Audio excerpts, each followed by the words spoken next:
All right, here in Tampa, we're a little more than 24 hours away from the Republican debate co-hosted by CNN and the Tea Party Express. I'm joined here now by Amy Kramer. She is a chairwoman of the Tea Party Express. Also, Mark Preston is back. He is CNN's senior political editor. And then Brad Woodhouse is joining us from Washington, D.C. He's a communications director for the DNC, the Democratic National Committee. Mark Preston, I'm going to start with you. You have some new information. What's the new information? You know, Don, we've been talking a lot about whether we will see Michelle Bachmann try to engage Rick Perry in this debate on Monday night. Rick Perry, Michelle Bachmann are fishing from the same pond of Tea Party voters, and perhaps Amy can talk a little bit more about that. What I've learned from two campaign aides to Michelle Bachmann is expect her to contrast her record with Rick Perry, or certainly her views with Rick Perry on three issues: illegal immigration, Social Security, and the mandate of the HPV vaccination that Rick Perry did when he was the governor, still is the governor of Texas. It sounds like she knows that she's got it. She has to do something, so she's gonna try to hit them hard,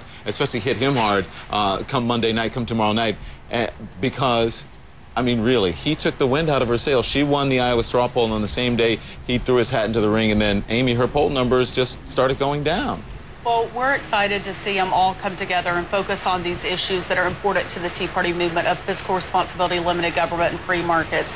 So I know that, you know, last week was his first debate, but we think that this debate, the people of this movement are so focused on the economy, and we believe that we're going to be the ones to choose the next Republican nominee, and that's why this debate's so important. I want to talk to you about that. But first of all, let's what he said about what Michelle Bachmann is going to have to do. What do Tea Party members want to hear from the folks who are going to be on the stage? Is Michelle Bachmann doing? Is she playing to the people the your interesting constituents? thing is they both have been out on the front lines with the Tea Party movement. I mean, for a long time, supporting us in a lot of things, been loud voices. We want to hear who has the best ideas and solutions to turn the economy around, and so that jobs are created again, and so that we pay down our debt and deficit. That's what people want to hear. Who is the candidate that can do that? Okay, so Brad, we're going to talk more about, you said you think you're going to pick the next president of the United States. Brad, I'm sure you would beg to differ with that. Do you believe that Tea Party members are going to pick the next president of the United States? Well, no, Don, I don't. And what I think Amy said was that Tea Party members will pick the Republican nominee for president. And I can tell you, from our perspective, we'd be thrilled if the Tea Party picked the Republican nominee for president. The Tea Party is a portion of the Republican Party that wants to end Medicare, dismantle Social Security, continue giving tax breaks to the wealthy while the middle class is left on its own. So, you know, and I think that's a lot of what you will hear tomorrow night. Now, with all due respect to Michelle Bachmann, she has to make a move against Rick Perry. But really, if you look at all of the debates, Don, and I think Mark would agree with this, you've seen very little differences between these Republicans. They're really almost on a grand scale, they're fairly infinitesimal. They all support the Ryan plan to end Medicare. They all support some way or the other changing Social Security in ways that would harm it for future generations. So, look, we'll be looking forward to see what they say tomorrow night, but it will be to appeal to the Tea Party, and that will benefit us. I understand you say that like it's a bad thing. It's a bad thing for Democrats, but for members of the Tea Party and Republicans, that's not a bad thing, what you said. And when I said that, you know, they're going to pick the next president of the United States, they're going to pick the Republican nominee, but you're thinking that nominee is going to be the next president. That's absolutely. Yes. And it's so why do you say that, though? Even though, because people say the Tea Party is really a small fraction of voters. Actually, I disagree with that. I think there's a large number of people that associate and identify with this Tea Party movement.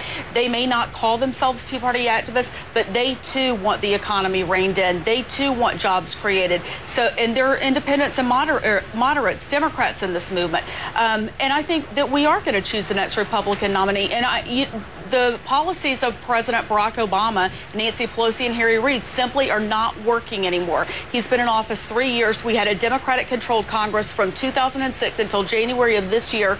They've done nothing. It's not working. We can't continue down this road, and that's what Americans are concerned about. I'm gonna let Brad speak to that, because Brad, there are Democrats who are saying, I'm gonna get the emails and I'm gonna get the tweets that are saying, hey, listen, the president has done a lot. More jobs were created under this president than were created under President Bush. So respond to what Amy said. Do you believe that the policies of the president are failing?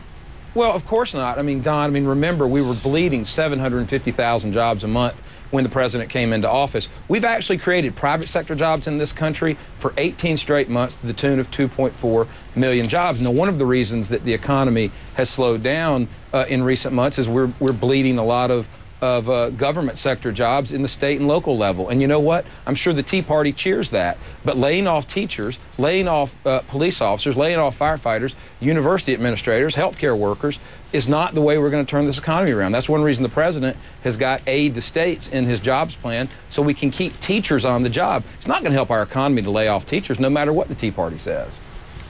Okay, Amy, I see you shaking your head, but you're going to be on tonight, so save it for later. Save it for a little bit later. We've got a long road to go here. So listen, thanks to all of you. It's great having these conversations, and it's great being here, hearing the voice of, the electorate in Florida and then Tea Party members as well. Well, we're excited. Hey, Don. I mean, we wouldn't be having this debate if this movement was not a powerful movement. Brad, go ahead. Real quick. Hey, Don, we'll see you in Tampa tomorrow. All right. Thank you, sir.